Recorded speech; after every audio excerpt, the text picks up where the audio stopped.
डालेंगे।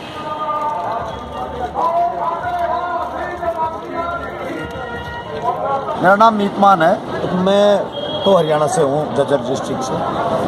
और ये हमारा संगठन है जमींदारा स्टूडेंट ऑर्गेनाइजेशन।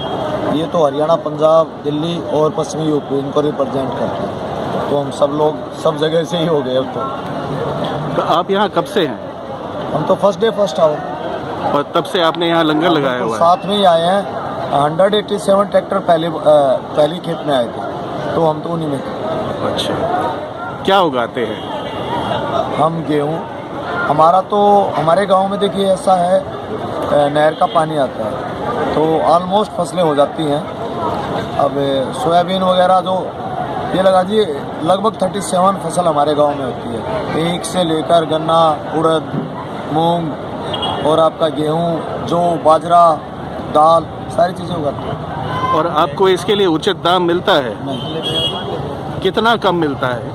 देखिए कम ज़्यादा का तो ये है कि मार्केट कुछ चुनिंदा लोगों के हाथों में है। और जैसे अभी हमारी मंडी में हम जो आइटम लेके जाएंगे, जैसे हमारा जोना है, जोना यानी कि जीरी, और जीरी यानी कि धान, और गेहूं है, ऐसे कुछ दालें हैं, उनका तो एमएसपी तय है, तो वो तो हम एमएसपी पे मंडियों में डाल देते हैं। और जब मंडी का टाइम नहीं होता तो कई बार बहुत ज़्यादा कम हो जाता है रेट। तो एपीएमसी जो मंडियां हैं और जो इन फसलों का एपीएमसी के तहत आता है उनका तो ठीक ठाक मिल जाता है। बाकी चीज़ों का कोई फिक्स नहीं है। अभी गोभी 2 रुपये किलो भी हमारे खेत से कोई उठाने को तैयार नहीं है, और 2 रुपये हमारे को सिर्फ गोभी को उठाने का, काटने का लग जाता है, उसको बोने का, उसको तैयार करने का, वो तो पता नहीं क्या हो गया। तो कोई फिक्स नहीं है, एमएसपी हर चीज़ का होना चाहिए। आपको ये जो 3 नए कानून जो आ रहे हैं, सबसे बड़ी आपकी क्या फिक्र है? फिक्र 3 नए कानूनों में हमारे से कोई कंसल्टेशन नहीं लिया गया। हमारे को रिक्वायरमेंट जो थी वो कहीं कंसल्ट नहीं की उन लोगों ने। सबसे बड़ी फिक्र है ज़मीन के छिन जाने की। कारण है उसकी, जो कॉन्ट्रैक्ट फार्मिंग है उसके क्लोज बहुत ख़तरनाक है, और वो क्लोज जो लेने वाला है ज़मीन को हमारी को, उसके पक्ष में है। एक बहुत ही ख़तरनाक क्लोज मैं आपको बताऊं, वो हमारी ज़मीन पे लोन ले सकता है, उसको लोन मिल गया और उसके हाथ में कि वो कॉन्ट्रैक्ट को कभी भी ख़त्म कर सकता है। उसने लोन लिया, कॉन्ट्रैक्ट ख़त्म कर दिया, हम कहाँ जाएंगे? और हमारी ज़मीन पे तो लोन खड़ा है, वो तो ज़मीन का लोन है, भरना किसको पड़ेगा? हमारे को। हमारा क्या होगा? तो ऐसे ऐसे बहुत क्लोज है। इसी में क्लोज दूसरे हैं कि आप स्पेशल ऐसे रंग का वो टमाटर उगाएंगे, इतना साइज़ होना चाहिए, वो कम ज़्यादा हो जाएगा, अगले के हाथ में है, वो कहेगा नहीं लेता, तो क्या कर लेंगे? देखिए बहुत सी चीज़ें। अच्छा, दूसरा इसमें क्या है, आवश्यक वस्तु अधिनियम खत्म हुआ है। ये अधिनियम किसान को तो ज़्यादा नुकसान नहीं करता, ये सबसे ज़्यादा नुकसान करता है जो मजदूर वर्ग है, कर्मचारी वर्ग है, छोटा व्यापारी है। क्योंकि जैसे आप देख रहे हो प्याज और टमाटर के जो भाव हैं, या कई बार दालों के भी, या बहुत सी फसलों के, वो कभी तो 100 रुपये 150 रुपये किलो में बिक जाती है और कभी 10 रुपये किलो में बिक जाती है। वो जो मार्केट के पे कब्जा करने वाले लोग हैं उनके हाथ का काम है। तो इसमें क्या होने वाला है, एमएसपी हम इसलिए कह रहे हैं कि मिनिमम तय कर दो, कि भाई आप तय कर दो कि प्याज 10 रुपये से कम नहीं बिकेगा, आलू 10 रुपये से कम नहीं बिकेगा, गेहूँ भाई इतने रुपए से कम नहीं बिकेगा, चाहे आप बाहर बेचिए, मंडी में बेचिए, कहीं बेचिए।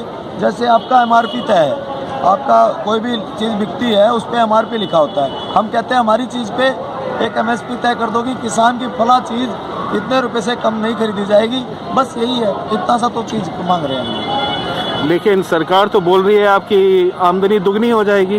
बोलने से नहीं होता साहब, वो बताएं, प्रैक्टिकल दिखा दें हमारे को, या थ्योरेटिकल भी प्रैक्टिकल में करके समझा दें। ऐसा कहीं भी पॉसिबल नहीं है, बोलने से नहीं होगी चीज़। बोलने को तो ये भी बोला गया कि ये कानून किसानों के लिए बनाए गए हैं, जबकि किसानों के लिए इसमें कुछ नहीं है। मंडियाँ, हम लोग मंडी से बाहर, मेरे दादाजी भी बेचते थे, मेरे फादर बेचते आए, हम लोग बेच रहे हैं, तो अब कोई नई चीज़ नहीं हुई है। लेकिन व्यापारी सिर्फ मंडी में खरीद सकता था, अब व्यापारी को छूट दी है कि वो मंडी से बाहर भी खरीद सकता है और विदाउट टैक्स खरीद सकता है। तो ये छूट किसान को नहीं है भाई, आपने व्यापारी को ये छूट दे दी कि वो किसान को कहीं भी लूटे।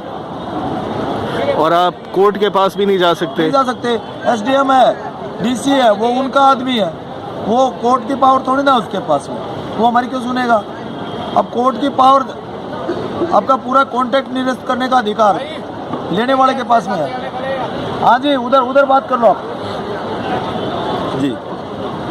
तो ये हाँ, जो भी और भी कोई सवाल होंगे आपके, वो भी पूछिए।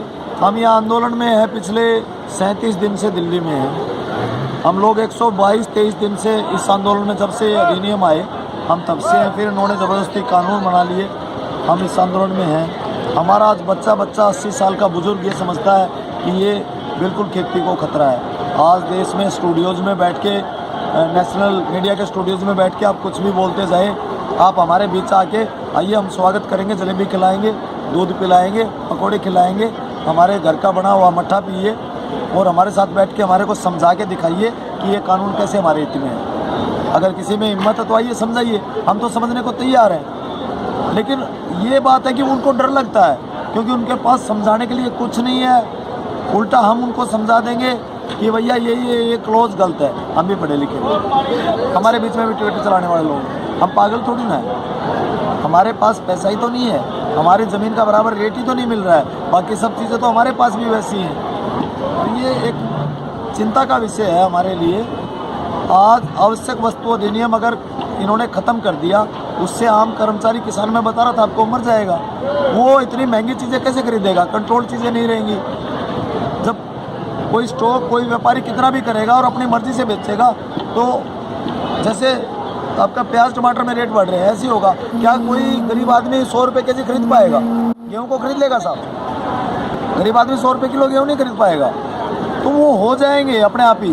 देखिए, ये गवर्नमेंट जब आज से 10-12 साल पहले प्राइवेट स्कूल आना शुरू हुए थे और सरकारों को, कर्मचारियों ने चेताया कि भाई प्राइवेट स्कूल मत लाइए, बोले नहीं, हम सरकारी को ख़त्म नहीं कर रहे हैं। लेकिन जब प्राइवेट को आपने फैसिलिटीज देते चले गए और सरकारी में आप घटाते चले गए, तो डेफिनेटली सरकारी आज बर्बाद हालत में है। हम वही कह रहे हैं कि आज आप मंडियों पे ध्यान दीजिए, इन कानूनों में अच्छे अमेंडमेंट्स करिए, ना कि बजाय ये जो आप फालतू के बकवास चीज़ें लेके आए हो, इससे किसान बर्बाद हो जाएगा, आम आदमी बर्बाद हो जाएगा, व्यापारी बर्बाद हो जाएगा। किसान की जेब में पैसा डालिए, किसान मार्केट में आता है, पूरे देश का सर्कुलेशन घूमता है, पूरे देश की मार्केट में रौनक आती है। किसान की जेब में पैसा नहीं है बर्बाद। आप 10 आदमी की जेब में पैसा डाल रहे हो, वो क्या खरीद लेंगे? आप इस देश की 85% जनसंख्या जो है, हम 55% डायरेक्ट टू एग्रीकल्चर है और लगभग 27% इनडायरेक्ट एग्रीकल्चर पे बेस्ड है। तो इतनी बड़ी जनसंख्या की जेब से आप पैसा निकाल के 10 आदमी की जेब में डाल रहे हो, डेफिनेटली आपका नुकसान हो जाएगा, ये देश बर्बाद हो जाएगा। भाई, हम तो किसान हैं, हम देश बचाने निकले हैं और हमें लड़ना आता है। हम लड़ाकू हैं क्योंकि ज़मीन से लड़े। हम उस बंजर ज़मीन को हमने खोद के पानी दे के और वहाँ से हमने फसलें ली। हम आपकी सत्ता को भी चैलेंज कर देंगे, खोद डालेंगे अगर आपने किसानों की नहीं सुनी। हमारे पास कोई चारा नहीं है, हम तो वेलकम करते हैं। आप आइए, बढ़िया बहस करिए, कानून को हमारे को समझाइए, और आपको नहीं समझ हमारे समझिए, और आपके बस का नहीं है तो जाइए, गद्दी छोड़िए, और कोई आएगा उसको भी देख लेंगे। हमारी लड़ाई सरकारों से है, पार्टियों से नहीं है, विशेष दलों से नहीं है, विशेष आदमी से नहीं है। पहले वाले हमारे को 10% की मार से मार रहे थे, 10% उनकी स्पीड थी भाई 10 किलोमीटर पर आवर। आज वालों की स्पीड 100 किलोमीटर पर आवर है, तो हमारे को तो मारने वाले ही हैं सब। कोई थोड़ा धीमे धीमे मार रहा था, कोई तेज़ मार रहा है। तो तेज़ मारने वालों के अब क्योंकि स्पीड इतनी ज़्यादा है, तो हमारे को ग्राउंड पे आना पड़ा। हमारी लड़ाई तो सिस्टम से। वो फैमिलीज हमारे पास में शुरू में कम आ रही थी। हमने कहा कि आप बाहर मत घूमिए, आइए बैठिए। आप लोगों की आँखों में, आप लोगों के चेहरों पर एक अजीब सी सवाल झलकता, हमारे को एक अजीब सी सिकन झलकती है। तो धीरे धीरे वो लोग हमारे पास आने लगे, बैठने लगे। हमने कहा सवाल करिए, तो उनके सवाल ऐसे थे। नेशनल मीडिया पे वो लोग जो सुन रहे थे, वो लोग यहाँ नहीं मिली वो चीज़। हम किसी भी सवाल का जवाब देने के लिए तैयार हैं। तो अब लोगों ने आना शुरू कर दिया है। कई तो ऐसी फैमिली जो 4-5 बार आ गई कि भाई नहीं हम बैठेंगे। जब भी उनको टाइम मिलता है वो प्रोटेस्ट में आते हैं, क्योंकि उनको ये पता है कि यही आज रियली अगर इस देश को ज़रूरत है तो किसान की सुननी पड़ेगी। मार्केट इसलिए बैठ रहा है, आप कुछ भी कहिए, बड़ी बड़ी घंटियाँ बजा रहे हो, किसान की जेब में पैसा खत्म हो गया भाई। वो तो खुल के खर्च करता है, अपनी बेटी की शादी में, अपने बेटे की शादी में, अपने हर जश्न में खर्च करता है।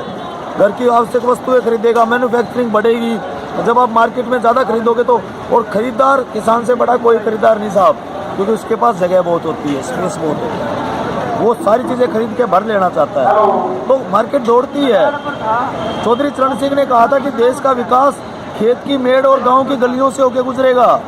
आपने दोनों को नष्ट कर दिया। आप देश के एक आम आदमी जो शहरी वर्ग है, मकानों में रह के अपने छोटे छोटे मकानों में अपनी ज़िंदगी व्यस्त करता है, आप उसकी भी रोजी रोटी छीन रहे हो, क्योंकि वो मार्केट पे डिपेंड है और मार्केट किसान से चलती है। क्यों मार रहे हो इस देश को? ये देश किसान रोटेशन में चलाता है। जो ज़मीन से जुड़ा वो ज़मींदार, आप सिर्फ किसान उसको मत समझिए कि जिसके पास ज़मीन है। बहुत से लोग उस ज़मीन से जुड़े हुए धंधे करते हैं, उस ज़मीन से उगी हुई चीज़ें उगाते बेचते हैं, तो सारी मार्केट डूब जाती है। अब चंद लोगों के हाथ में देना चाहोगे तो इस देश में पॉपुलेशन ऑलरेडी है, उसका यूटिलाइज किया जाए, ज़्यादा से ज़्यादा काम हाथों से करवाया जाए। मशीनीकरण की ज़रूरत हो तो करवाइए ना, नहीं ज़रूरत हो तो क्यों करवा रहे हो? जब आपके पास मैन पावर है तो मैन पावर को ज़्यादा यूटिलाइज करो, सबको रोज़गार मिल जाएगा, सब लोगों के जेब में पैसा होगा, सब लोग मार्केट में जाएंगे, मार्केट दौड़ेगी। होने दो ना, छोटी सी बात क्यों नहीं समझ में आती? सिर्फ इसलिए कि आप चंद पूंजीपतियों को बेच रहे हो सब कुछ, आप उनके दल्ले हो गए हो। दर्द आता है। दोबारा से इस देश से, पूरे देश से, सरकार से सबसे अपील करूँगा कि किसान का दर्द समझिए। किसान नहीं रहा तो देश नहीं।